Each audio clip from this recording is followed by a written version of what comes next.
Kennedale Historical Society meeting for the month of April. We've got one more meeting in this lecture series. Next month, May, we're having Wayne Winters and Myra Rickard to talk about growing up in Kennedale. So that should be a lot of fun. That'll be our good local lecture to end this year's series, and then we'll pick back up in August. So we've had kind of a theme this time around with Texas history. We had Ron Tyler, we had Rick McCaslin, we had Sam Haynes, and they've all got great books. I bought them. I can't wait to read them. This one's different. This is Dr. Tom McDonald's book. The reason it's different is because I've actually read this one cover to cover. And I can personally attest to how good of a book this is. He spent decades working on this book, and he'll tell you about it tonight. I really enjoyed it, not just because of the in-depth amount of history and research that he did bringing it to life, but I've got, I think, 24 or so relatives in this book. So I hope that y'all will enjoy this as much as I did and learn something about early Texas that you didn't know before. And I'll let Tom sort of introduce himself and tell us about his background and the upcoming book he's got coming out.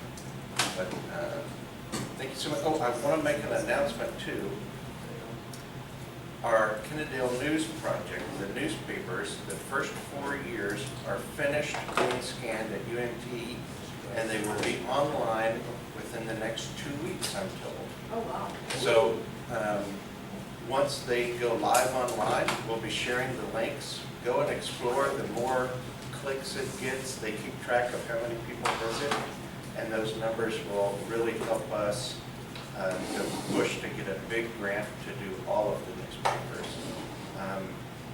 We also just finished getting all the R.F. Patterson yearbooks digitized, so those will be going online soon. We've just applied for another grant for more Kennedale ISD yearbooks. It'll be sort of the middle school and primary school books. We're working on getting those done, and we're hoping to get a grant for the first section of the Kennedale News photo board done this summer. And that'll also be part of the trial to help get the full project paid for. So lots of things we're really trying to digitize the Kennedale history and get it available online for everyone to access at home for free. And with that, I'll turn it over to Tom. Dan, before you turn it over to him, I think everybody knows, but do you want to just tell everybody where they go and how to access all this stuff that you're talking about? Off the website. Yeah, off the Yes. historical website. It's the link is on our Facebook. I think it's Kennedale. It's WordPress.Kennedale Historical Society 2011 .com, I believe. But check Facebook; it's on there. Yeah, and you just go on the website and you'll go to, there's a place on there where we've got links to everything that's been digitized so far. Once the portal to Texas History newspapers are there, we'll add a big link to the front page where everybody can find that. And once, I've got to go and pick up the R.F. Patterson yearbook scans, but once I have those, we'll get them put online and will be accessed through our website there as well. Okay, thanks, David. So, she said, I'm Tom McDonald. I'm a 7th generation Texan. And when I was I'm 83 years old. When I was about 13 or 15 years old, my grandfather and I would sit on the front porch and he would tell me stories about our ancestors. He died in 1979. And I decided then that when I retired from my career, that I would see if these stories were true or not. And that's what got me started on this mission. I have been in Tarrant County since 1960, started at TCU, and then I worked at Alcon Laboratories from 1965 through 2004. I was there 39 years, so I'm very familiar with this part of the world. I can remember when Kennedale was a very small community, easy to get to.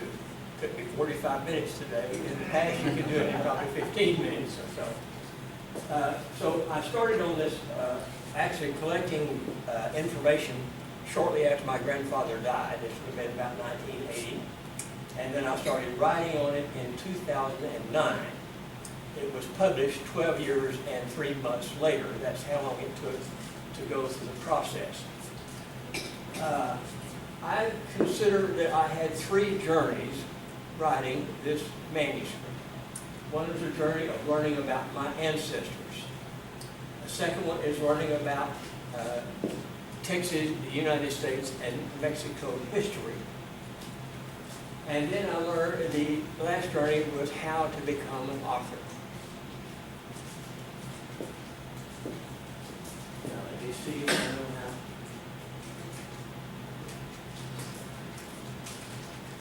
how. I contacted, but Ron Tyler was one, but and Rick McCasker was another. How do you write a history book? And they first told me to choose a theme.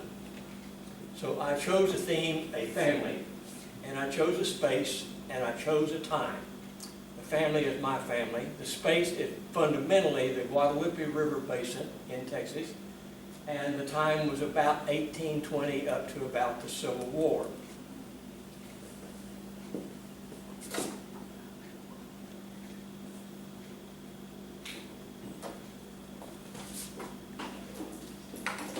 This is the space. This is the Guadalupe River Basin, and we're going to talk about most of it tonight. We'll come back to this area. The woman on the left is my 3 great-grandmother. It is the only photograph of her. It was made sometime in 1855. Her name was Sarah Medessa Day. She's a prominent person in this book.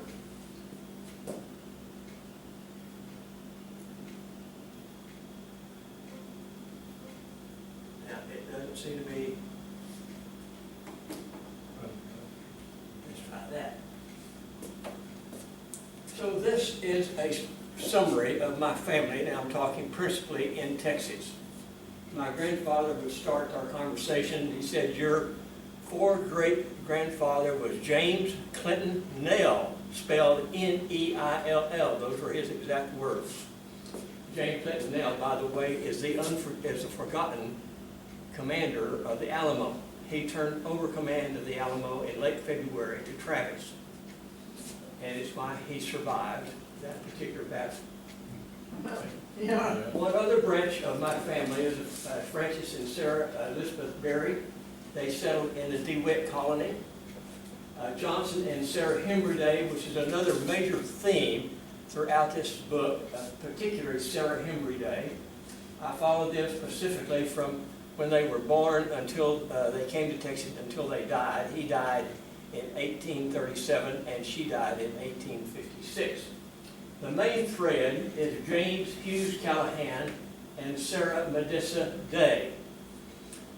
James Johnson and Sarah Day had 6 girls and 1 son. These are the children of Sarah and Henry Day and Johnson Day, and these are the folks that we're going to concentrate on. Every one of these people, when they arrived in Texas, I recorded and found every bit of information about it. If they appeared in a district court, a commissioner's court, every piece of land that they bought and sold, anytime they appeared in any sort of government document, I collected that information. I also searched all the newspapers. I wanted every piece of information about these people. When I finished collecting it, I had about 30 feet of running I copied everything hard copies. This was before digital copies arrived. And then during the process, I converted to digital copies, but everything is on a hard copy. And I made digital copies of everything and stored it on a file drive.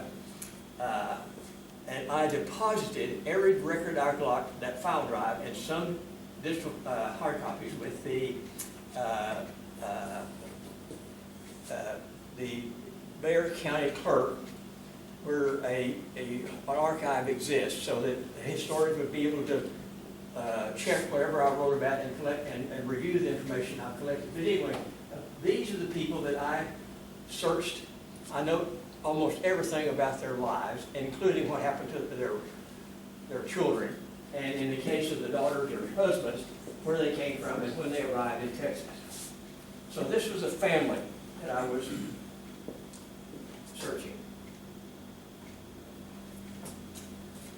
Now, I'm going to here briefly discuss the outline of the chapters to give you an idea of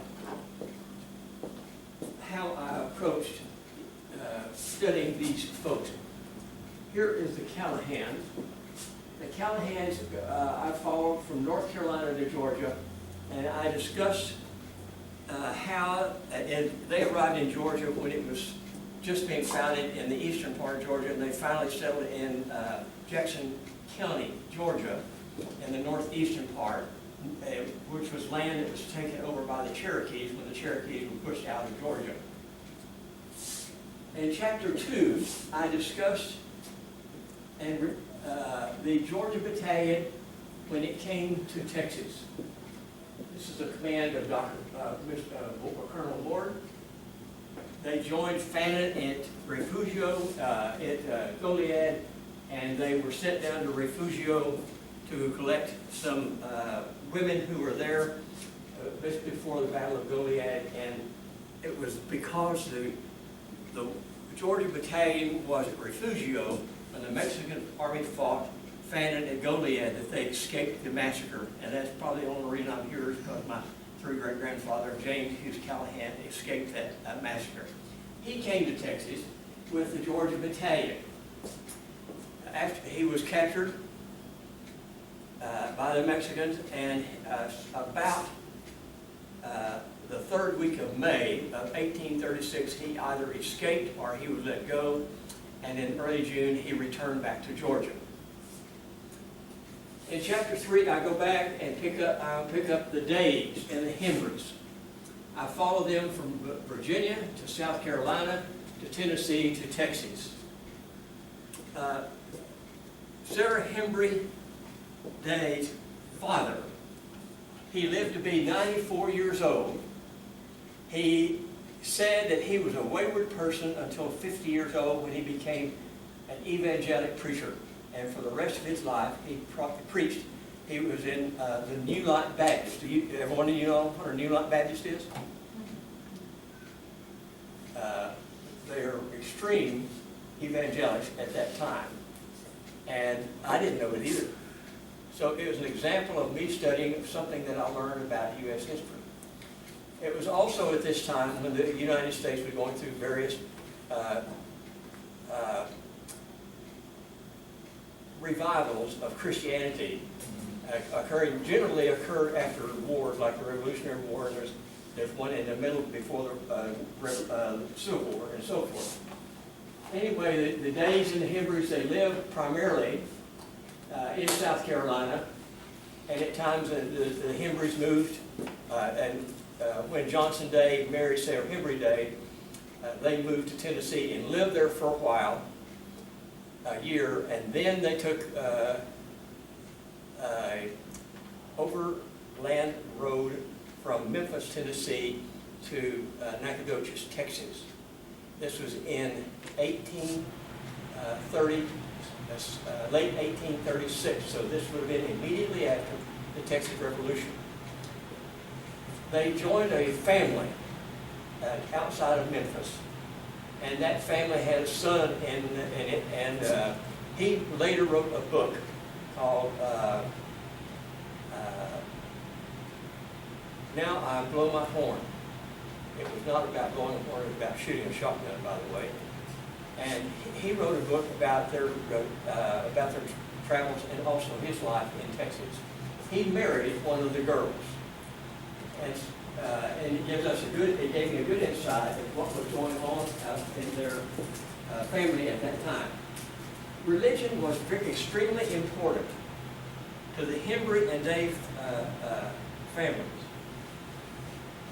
And when they arrived in Nacogdoches, they spent a year there, planted a corn crop, harvested it, and were going to move to San Antonio. So they took the Royal Road, the eastern side of the Royal Road, and stopped in Gonzales, and that's where they stayed. Actually, Mr. Johnson Day and a couple of his friends with their sons did go to San Antonio and decided that was not the place to live, and they came back and they settled in Gonzales. He was elected a justice of the peace, and he died in the summer of 1836. At that time, his daughter, Sarah Medissa Day, this is my great-grandmother, she was also extremely ill.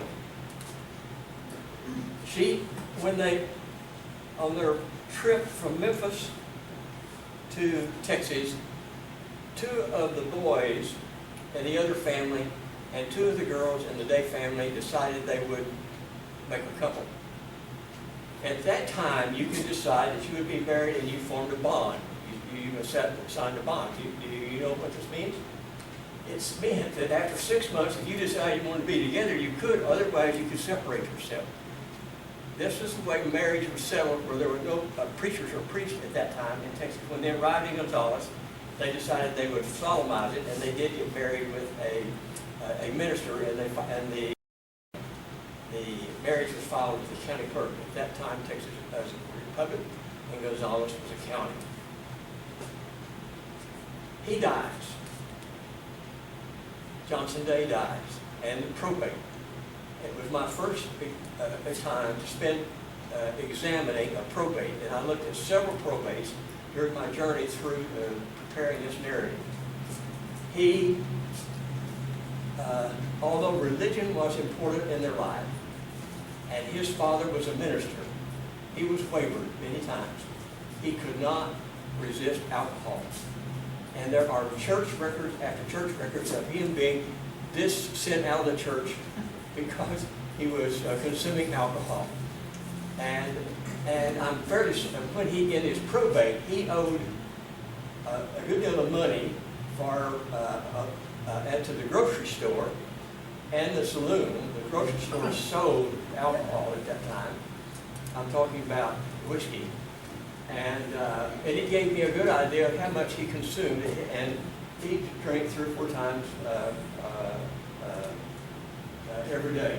But anyway, he dies, and she's left alone. 2 daughters are married. Sarah Medissa Day actually had married another man named Alsbury, William Wirt Alsbury. And at that time, the original settlers in Gonzales had returned, and they treated the newcomers rather harshly, and the newcomers decided they needed to form their own town, and they moved east and found the village of Seguin. And Sarah Medissa went with, Sarah Hembry, her married daughters, and went with her to Seguin. Her son found a piece of property, and she did also. This is a village that was incorporated. And she was actually voting in the village when the decisions were made. There are records of this. I contend she was the first woman that voted in Texas. Now, this is not voting for a government. This is voting for actually a legal entity. So there is Seguin, and her house was located on the extreme west side of Seguin, and it faced towards San Antonio, and there was nothing between her and San Antonio except a lot of grass and the Guadalupe River. She had 3 unmarried daughters. It attracted a lot of men. And since it was on the frontier, the men were called into service to try to prevent or combat against Indian raids. And her house became the place where the men would muster, and it was then known, to be known as the Ranger House in Seguin. It's a famous place, and it was destroyed, by the way, in 1956. I have a painting of it that was made in 1955. I talked with a woman whose family lived there in the 1950s. It was a log cabin. It was a dog trot log cabin originally, and then it was later, the family walled in the dog trot and built 2 rooms on the back. So it was a fairly nice house to live in. Seguin was a place where there were a lot of conflicts between the Anglos and the Comanche Indians. Comanche did not want Anglos to intrude naturally, and the Anglos felt that they needed the land, and so there were conflicts. And usually the Indian would make raids, and the men would muster and drive the Indians off.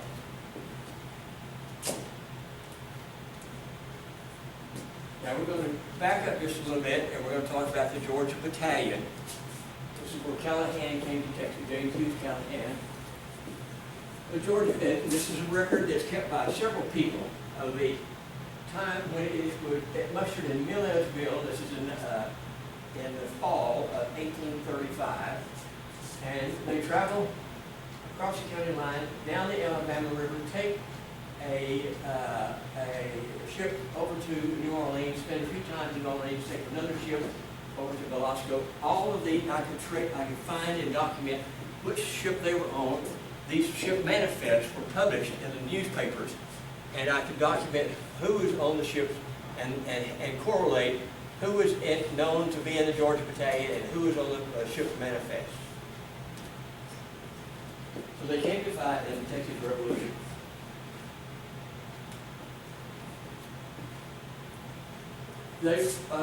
When they landed, they actually met, Colonel Ward met with Stephen F. Austin, who was on the way to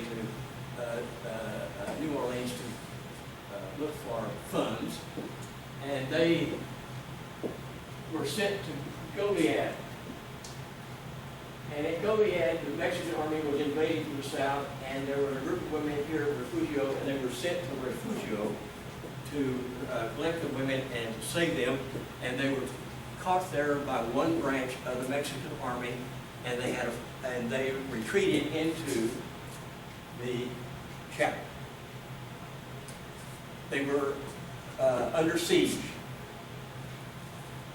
and they were successfully defending themselves until the artillery was brought up later on, and they knew that they would not be able to survive, and they escaped during the night at midnight. All of them escaped. Not a single person died. It was raining. And they traveled this route here, and you can see the dates. I found different references talking about, now this has been written by, this episode has been written by several historians, but incompletely, and I found several other documentations to note where they were on various dates. They were here at Fay's Ranch at the time, they were here on March the 20th, on March the 19th, when the Battle of Colleton took place. They were right here, they could hear it, and decided that they would not join the battle, that they would continue retreating, which they did up to Victoria, which was by then occupied by the Mexican army, and they planned to march over to Dimmitt's Landing and hopefully escape, and were captured here and by the Mexican army. There were close to 80 or 90 men in the Ward Battalion. James Hughes Callahan, my 3 great-grandfather, was one of those. When they were carried back to Victoria, the colonel inventoried the prisoners looking for carpenters. My 3 great-grandfather had built wagons when he lived in Georgia, and he raised his hand and he was sent off to the side, and all of the others were marched to Goliad. He was kept in Victoria. They were killed. He survived because of his skills as a carpenter. There were 2 or 3 other people at the same time that were left there, and their job was to build bridges across the river at Victoria. Somehow he escaped. The escape occurred after the battle at San Jacinto. He escaped from this point, but he was captured later again. He escaped again, but he made his way back to the Texas Army and back to Georgia. This is a Ranger house. This is how it looked in about 1950 or so. A little question. If they found it Seguin, why did they name it Seguin? Who named it? It was originally called Walnut Creek, Walnut Springs. Walnut Springs. There is a powerful springs there called Walnut Springs, a lot of walnut trees. And and they originally named it that, and they debated this in the minutes that are kept. And they decided that they would honor one Seguin who had fought with the Texas Army against the Mexican Army in the Revolution, and that's why it's named after Juan Seguin. After he died, by the way, his body would, several decades later, his body was moved to Seguin, and he's got a special place where he's buried. If you've been there, you've seen his tomb. But that's why it was named Seguin. That was debated in the minutes. Well, thank you. And she voted for it. My four-great-grandmother voted for naming the town Seguin. This is what Seguin looked like in 1845.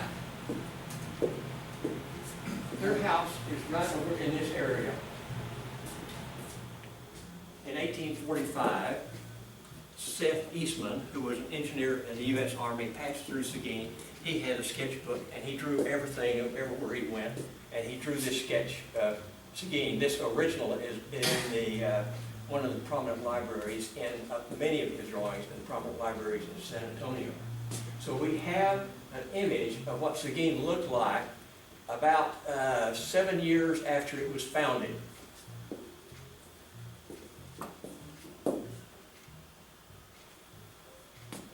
There were a lot of Indian raids, as I said, and one of these, in 1840, the Comanches gathered and decided that they were really going to punish the Anglos, and they made a successful raid, more or less entering Anglo territory about where New Braunfels is and Lockhart is, along the Guadalupe River, down towards, they got all the way to the coastline before they decided to retreat back.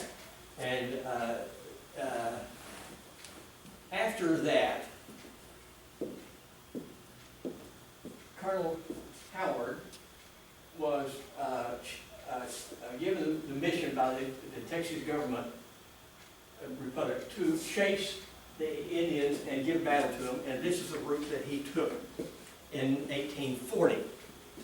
My three-great-grandfather, James Hughes Callahan, he probably was not fighting against the Indians during their invasion, but he arrived at the point when Howard began his campaign, and he joined it, and he was elected a lieutenant in the company that represented Gonzales County. Another major invasion occurred in 1842, the Wallen invasion. The Mexican government decided that they would invade Texas, and he was called into service in the Wallen invasion of 1842. That was in September of 1842. There was actually another one in March of 1842, two invasions. And all the men in Seguin rallied, and he led those in fights against the invasion of the Mexican forces. I'll write about each of these in detail, particularly what he did. Now let me back up here. After the Howard campaign, James Hughes Callahan decided he would, he went to San Antonio. He decided this was not the place for him, so he started riding eastward. His horse became lame, and he ended up on the edge of Seguin and was befriended there, and he decided to live there. And he obtained a piece of property on the Guadalupe River, near the Guadalupe River, on the southern edge of Seguin, and it was there that he met Sarah Medissa Day. This would have been in the fall of 1840 or in the spring of 1841. and they fell in love. She was married. She had married William Alsbury in 1835, and he ran away. She claimed in the divorce petition that he abandoned her when she was sick. She was probably sick. They married about 3 months before her father, Sarah Johnson Day, died in the summer of 1837, and she probably was sick with the same problem, that the dysentery problem that he died of. Anyway, he ran away. I could find him in various places in South Texas and in northern Mexico. In fact, he remarried, while he was still married to her, he remarried again a lady in Matamoros. She wanted to marry James Hughes Callahan, but she was married. She had to get a divorce. So in the spring of 1841, she files for divorce, and actually she filed for divorce in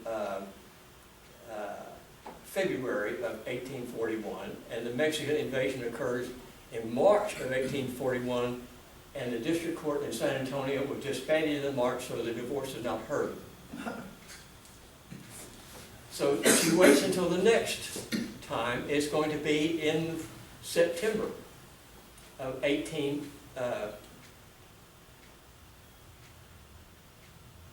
this would have been 1842. And the Mexican army invaded again, and the court was disbanded. The San Antonio District Court was not held in the fall. Not only that, her lawyer was captured and hauled off as a prisoner to Mexico. So now she's desperate, and she's pregnant. At that time, in Texas, you could also get a divorce by filing a petition with the Texas Congress of Texas, which she did. And she was not the only one. There were a dozen or so. And all of them were approved, except when he got to the Senate. One man decided he was not going to approve them, and he argued against it, and the Congress was disbanded before these people's divorce is approved, so she's still married by the fall of 1842.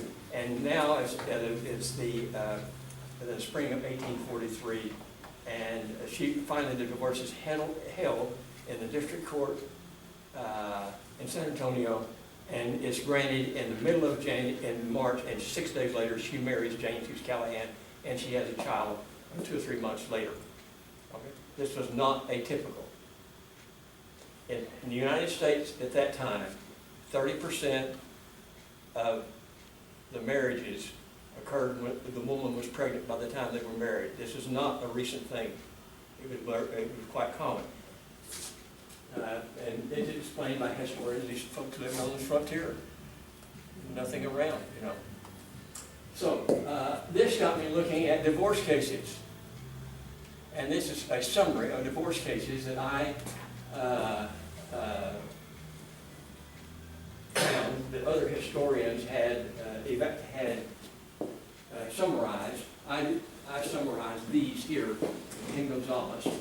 Most of the petitions were made by the wife. At that time, abandonment, cruelty,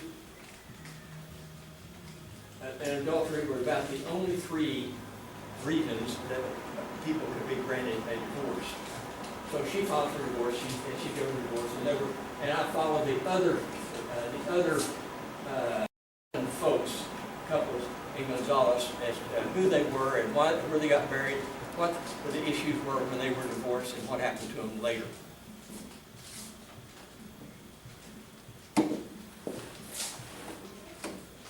So this is what Seguin looked like in 1854. 9 years later, macadamia-nized roads. Look at the nice carriages. People are dressed in fine clothes. The houses are painted. It's even a larger town, a larger village. By that time, it was the county seat of Guadalupe County. This was painted by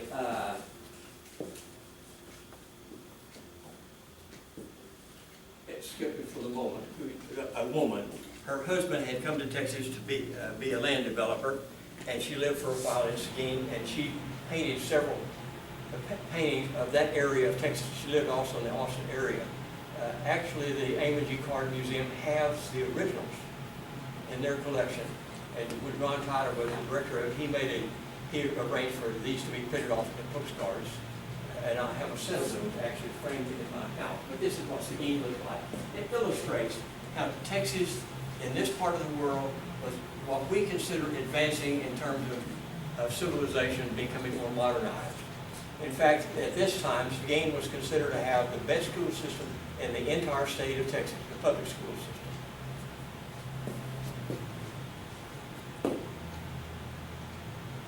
So let's go back to James Hughes Callahan and Sarah Medissa Day had married, and they're living in Seguin. And shortly after that, they moved from Seguin to Prairie League. They were the first settlers in Prairie League.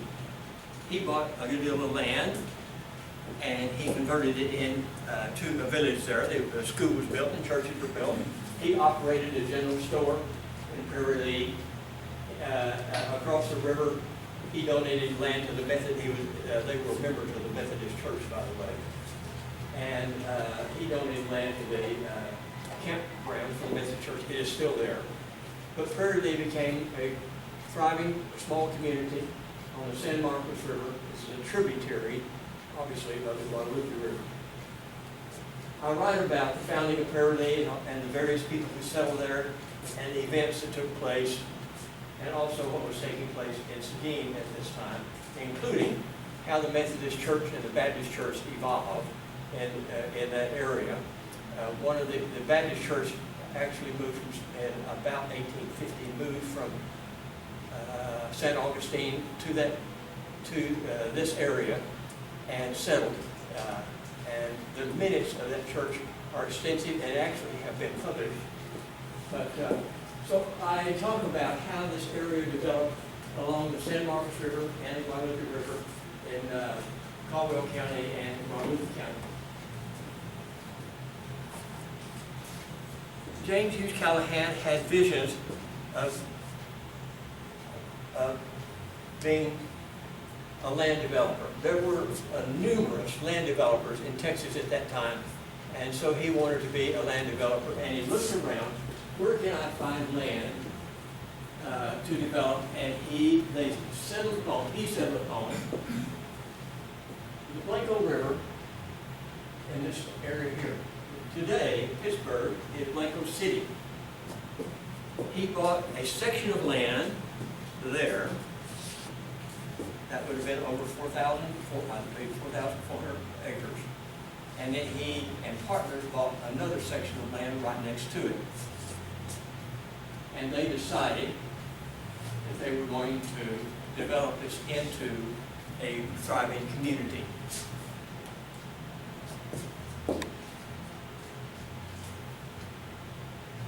He needed money. One of the men living in Guadalupe County was Michael Erskine. He was a lawyer. He was also had been a commissioner in the commissioner's court and a very wealthy rancher. In 1853, of course, gold was founded in California in 1850. And in 1853, several men, drove herds of cattle from Texas and the Midwest to California. They needed beef to feed all of these people. You could buy a head of cattle for $5 in Texas or in the Midwest, and you could sell it for $100 a head in California, and it was an attractive process. And so cattle drives began to take place in 53. In 52, but and a number of them went in 53. Most of them, by the way, went from the Midwest. We're talking about Kansas City. But by 54, there were 25 herds of cattle driven from the San Antonio area to California. Erskine collected together 1,100 head of cattle, and he hired James Hughes Callahan to be the head honcho to drive these cattle to California. Erskine kept a diary and wrote in the diary every day what happened. One of the other herders, one of the herders and drovers in the other herd, also kept a diary and wrote what happened. There is a very good record of these events that occurred along this trail from San Antonio here out to Warner's Ranch here in California. Warner's Ranch is southeast of Los Angeles in a straight line about 75 miles, and a little northeast of San Diego in a straight line about 50 miles. It was a beautiful fertile valley and had well watered, and that's what cattle drive. Anyway, I write about what occurred using these sources plus what was published in the newspaper that other historians didn't have access to. What occurred along this trip, it took them 6 months. And they usually stopped, they usually drove cattle for about 20 miles every day. And every 7 days they would stop and slaughter one head of cattle and dry the beef, the source of food for the next 20 miles. If you read the book, you will read about this chapter. This is unusual events that occurred, and almost nobody knows about these cattle drives. Of course, they had Indian attacks, and Callahan led counterattacks from the Indians in two places. One was near in Rose Canyon, this is a little bit east of Fort Davis, and the other was in Mexico. The cattle actually drove across. Once you cross the Continental Divide, they crossed the border into Mexico for a while because it was easier to drive the cattle up, and a lot of grass was available.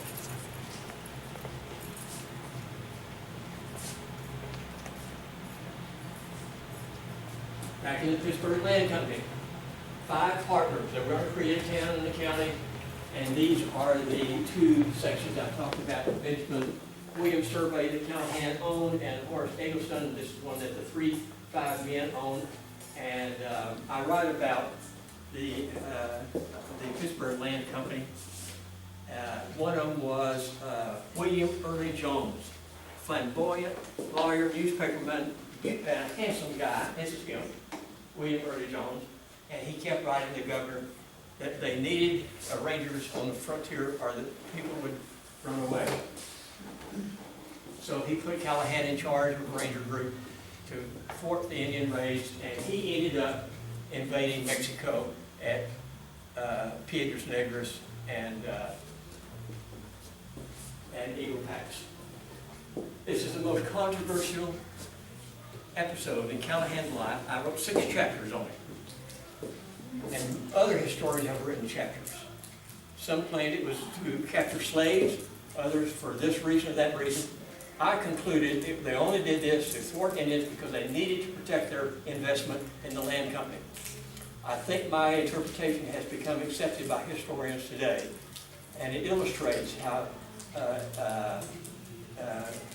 people can challenge prior conclusions of historians, which I did. And I follow the main battle south in Mexico. You can see it on the left here. And I collected, one of the things I did is I tried to collect unpublished stuff. This is one of the rangers in Callahan trip. Look at the map. This was made in 1855, probably a month or 2 after the battle that they had in Mexico. Whenever they had the battle in Mexico, the Texas governor said, I've had enough to get back across the border, and he disbanded the rangers, and anyway, this is what this was a photograph that this ranger made. Isn't it beautiful? This is a glass photo. It's now in the library at Sol Ross. While he was gone, before he left, he sold a piece of land to Mr. Blassingame right next to his property. And when he came back, the Blassingame family and the Callahan family had some sort of confrontation.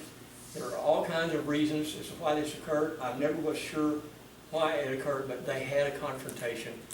And Callahan and two of his buddies and one of the buddy's sons went over to the Blasting Game House.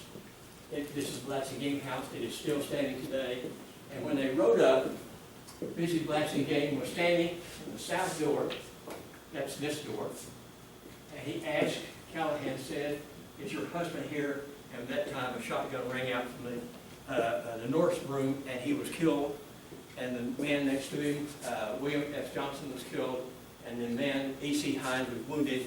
And by that time, the young Johnson boy had ridden up, and he was unharmed.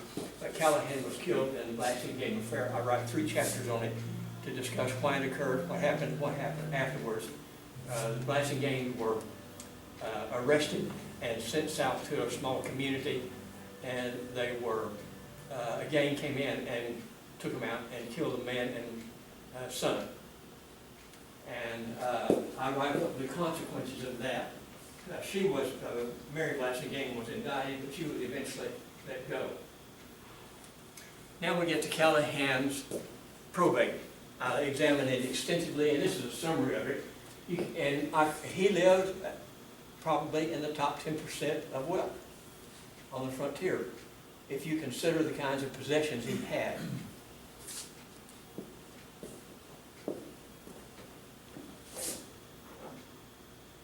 She had 9 pairs of curtains, 4 yards of yarn, 32 yards of calico, 18 yards of edgings, 13 cotton sacks, 14 pounds of wool. She would obviously kept the house well appointed. He died in April of 1856, and she was pregnant, and she died in childbirth in September of 1856, and this is a notice about her in the newspaper. The probate continued until 1870 with 3 administrators. I talk about that because one of the people wrote about administrators or executors of probates was keep it for as long until the money ran out, and then they would finally settle the probate. This is James Milford Day on the right. This is one of Sarah Modestus Day's sisters. We only have 3 photographs of these 7 children. I found these and published them.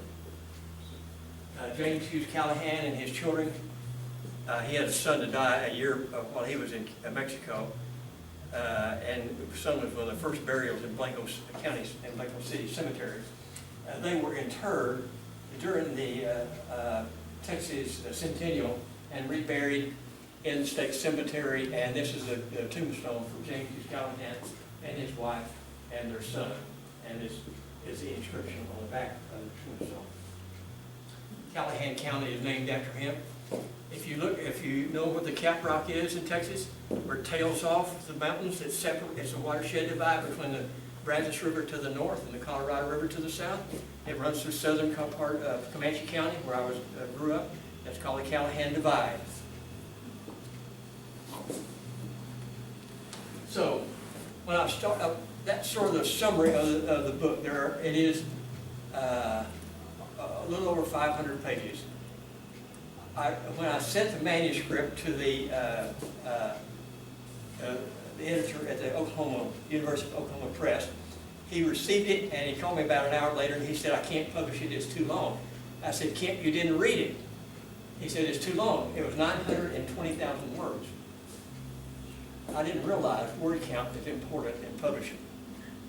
And so he said, "You need to reduce it by 50%.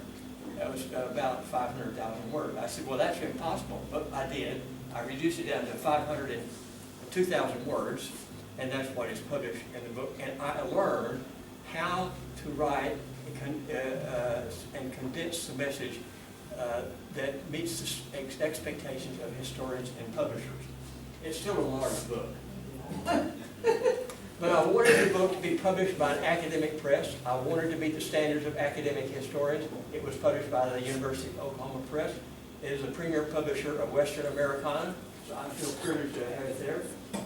And I think it stood the test of time by various historians. I had various historians to read chapters, to critique the chapters as a way, this is what I learned in my work. Go find an expert to review your work. Don't depend upon your friends or neighbors or your family, because they won't tell you the truth. And so that you learn how to deal with critique I also learned in my work, never take anything personally if they say about your work. I'm very good at collecting, organizing data, and telling a story, but I'm a terrible writer. Extremely bad. I'm very good. I collected this, I said it's digital data, and I prepared maps and figures and so forth, and I hired experts to do this for me. I was fortunate to have the resources to do that, by the way. As I said, I asked historians to read it, and I used 3 professional editors to publish the manuscript. My sources were the Portal of Texas History, newspapers, online, and while in the process of writing the book, the online newspapers exploded, so I didn't have to go anywhere. And when I needed other kinds of records in the Texas State Archives, I would hire somebody down there to go and copy them. And that's where I ended up with a lot of additional notes about deeds and court records. I have the court minutes and records of Guadalupe County, Travis County, and Comal County. I donated those to the county clerk in San Antonio. I used collection at universities and even overseas. I visited the archives in the state of Quijola in Mexico, in the state of Nuevo Leon in Mexico. I visited the archives of the Mexican Army in Mexico City twice. So I was trying to be extensive in collecting data that historians typically don't go to. I even used the New Braunwald Zeitung was a German newspaper published in German. Fortunately, I worked with a lady that spoke Old German, and she translated a lot of the articles for me. Of course, I used deeds, probate, court minutes, court records, and at that time, families, you could find a lot of things online. The tax rolls were on FamilySearch.org. I hope they still are. But I use records from county clerks and district clerks as well. In the state, there were muster rolls, government correspondence, legislature records, laws, and so forth. And I collected these in the state library, the general land office, and the local libraries. And I collected a lot of survey maps. And nationally, I had the census, of course, and the agriculture census. If you're not aware, the agriculture census was done about every 10 years. Every person that had a farm or ranch, it tells you how much property they have, how many livestock they have. So you get a good sense of how they were, how they lived.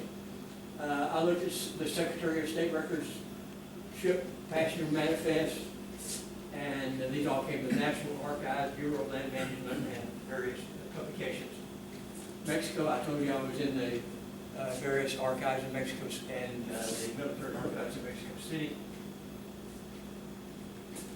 This is the man I showed you earlier that was the Texas Ranger in the town of Callahan. His name was David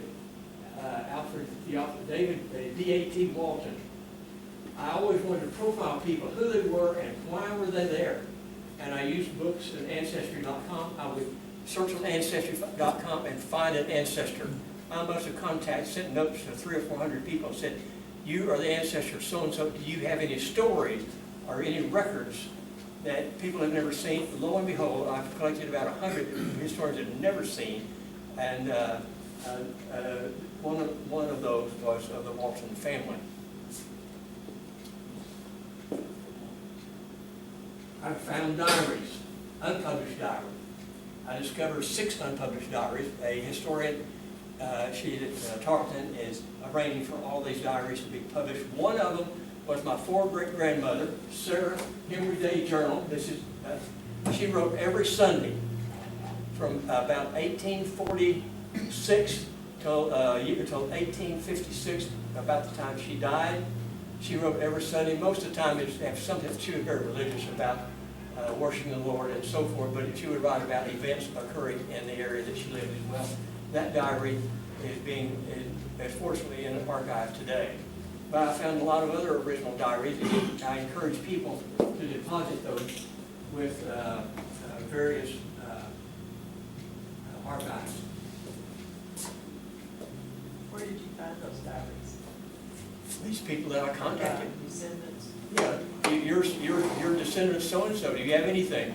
My relatives are descendants of Sarah Melissa Day and Sarah Henry Day and James Johnson Day.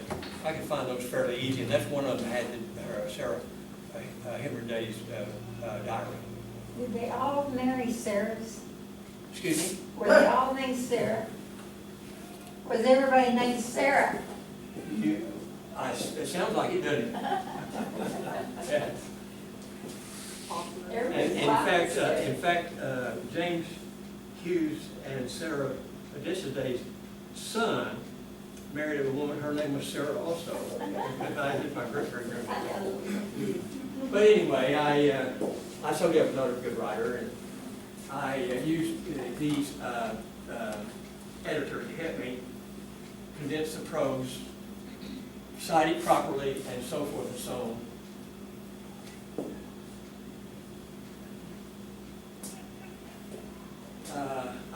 Actually, the publisher shows me, one of the historians that I asked to read the chapter on the cattle drive was the editor of the Oklahoma Press, and someone said, you need to get him to read the chapter because he knows about cattle drives, so I did, and he did. He read the chapter and said, when you're ready to publish, I want first chance at it, so I sent it to them, and that's how I ended up with the Oklahoma Press. And of course, it goes through peer review critique. Actually, the process of getting to the publisher until it's published is almost 2.5 years. So you have to be patient if you do this. And anyway, after you publish it, you promote it. This is an example of promoting it. And we'll stop right there. I won't talk anymore. And I appreciate your You time. make me want to read it now. You make me want to read it now. Okay. So, like I said, it was a journey of learning how to write a history book. And it was a journey of learning about my ancestors, and a journey of learning about particular details in Texas and U.S. history and Mexican history in the area where all this occurred. And that was the enjoyable part. And I enjoyed meeting. I didn't meet a lot of people in person, but I met a lot of people online and had conversations with them, and that was an enjoyable part. While I was, after I submitted the manuscript to the University of Oklahoma Press, the book is published in April of 2021.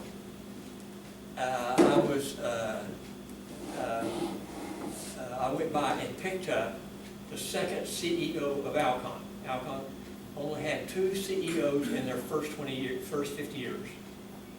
His name was Ed Schulmeyer, and I picked him up to join several of us that worked in research and development, which is where I worked. I'm a scientist, and I was telling them about what I did, and on the way back he said, you need to write a book on the first 50 years of Alcon Laboratories. That would have been 1947 to 1997.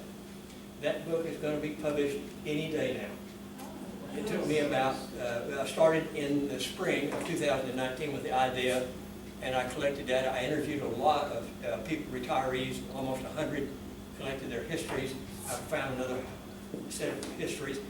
Alcon management, the current management, moved all the historical records to the room and gave me access to it and allowed me to copy every one of them. And I made a digital copy of everything, and those have been deposited either in the special collections at TCU or in the archives, the Tarrant County Archives. They have an Alcon collection there. This book, as I said, will be published real soon, and it's about, I was there for 32 years of those 50 years. I was there for a lot of the history, and I knew everybody involved. And so that's what I have been doing since in the past, since the spring of 2019. And that book is, and I'm waiting for I've got the first copy on my desk at home, and that's where I am today. And I appreciate your time and consideration. And I Did you say you're 84? 83. 83? Well, you certainly have to slow down. You keep researching and So doing things. That's amazing. I was fortunate to have mentors in life. And one of them said, when I was 30 years old, this is 1972, take care of your health. eat healthy, make sure you've got an exercise program, laugh a lot, keep toxic people out of your life. Okay, and that's what I've been doing since then. I started walking 5 or 6 miles in, and I still walk almost every day. I still walk almost 5 miles, and that's why I'm healthy. But it is inevitable that something is going to take my life, and I have, I've got artificial knee, I've got artificial limbs, I'm wearing hearing aids. Thank goodness I lived in a period of time when science has progressed so much that it can take care of a lot of the diseases that killed my grandparents and killed my parents, okay? And so it's not only healthy living, but we're living in the right time. But yeah, Probably getting rid of the toxic people in your life has a lot to do. That's a big. that's why you laugh a lot. When You laugh a they're lot. both over there, you laugh a lot. Well, I mean, you eliminate them from your friend circle. Anyway, that's what brought me where I am, and I am. It was when the publisher, the book Alcon is published by the TCU Press. Do you have a title yet? Yeah, it is Alcon Laboratories, a vision fulfilled. Okay. I imagine there'll be a lot of people that want to buy that from Alcon. I hope so. I was fortunate, and I took no royalties from this book. I gave it to the University of Oklahoma Press, and I take no royalties from the TCU Press. I actually created an endowment at TCU so that the income from the sale of the book goes into an endowment for the TCU Press to try to sustain the press over the years, and that's what I've done. But it was a little bit, when I received a copy a week ago Thursday, I was a little let down because now it's over with, and I've got to now move to something else. I know I'm going to talk about it a lot in the next 2 or 3 years, and if you want to hear about Alcon, I'll come and tell you about it. One of the people that I know, she went to school here in Kennedale. Her family name was Faust. I don't know if you know. Oh, yes. Her name is Jacqueline Faust. I know her and I don't know her mother and her father. But she went to high school here and went to UTA. Then she joined Alcon in 1985. At that time, Alcon was owned by Nestle, and she went over to Nestle in 95, and she became the treasurer of Nestle, and came back to Alcon as a CFO. And since then, she's been involved in biotech companies. In fact, I talked with her today. And but if you want me to come back and talk about Alcon, I will. There is why Alcon is important. Started out with 2 men with a vision, and it ended up being the dominant company for ophthalmic prescription drugs, vision care solutions, and surgical devices. It went from $0 to $2 billion in 50 years, and I write about how this occurred. It did not occur by happenstance. It occurred because some people had vision, and they had to sell that vision to a lot of people, mainly to the employees, and this is what we need to be doing, and that's what this book is all about. It was 150,000 words. Now, you can hope, University of Oklahoma Press, you need to write 150,000 words. I turned it in to the editor. He said it's too long. You need to cut 20,000 words. I did cut 10,000, but I probably added them back over. But it's also a long and big book. But that's okay. That's what I wanted. So that's what I'm doing. And I don't know what I'm going to write about next. I've got some ideas. Well, once that one comes out, we'll book you for that one. Okay. So, does anybody else have any questions? No, I'm gonna read your book then. Okay. Did you write anything else about Indians? Time about the Indians? Look at 18th Street. Did you write anything else about the Indians? Yes. What is that? Is that a different book? No, I don't write about Indians. I only have 2 books. Okay. But I write a lot about the Comanche Indians in this book, Okay. and about the Indians that were there when the I like to read about the Indians. The way to read this book is 30 pages a day. Yeah. Okay. Because you want to absorb what's being said and reflect over it overnight before you do the next 30 And pages. then what if you forget those other pages before you get back? Right, that's how I read it. Anyway, that's true. Did you know Robin Burns? Robin, don't believe so. Right, one. What about Skip Morris? Don't think They so. worked years at Alpha. They might have been in different divisions. Yeah, they probably. But now that you mentioned their name, I'll go and look. I have an inventory of most people who work it out. Robin Burns, got married, but it was more recent. She worked over there at Burns, so she might. Anyway, I appreciate your time. Thanks, Thank David. you. Okay, and he's also got copies of his book. They're $30 a piece, and we'd like to get a picture with you. Okay. We always get a picture with our speaker. Where's Darlene? Time for the picture.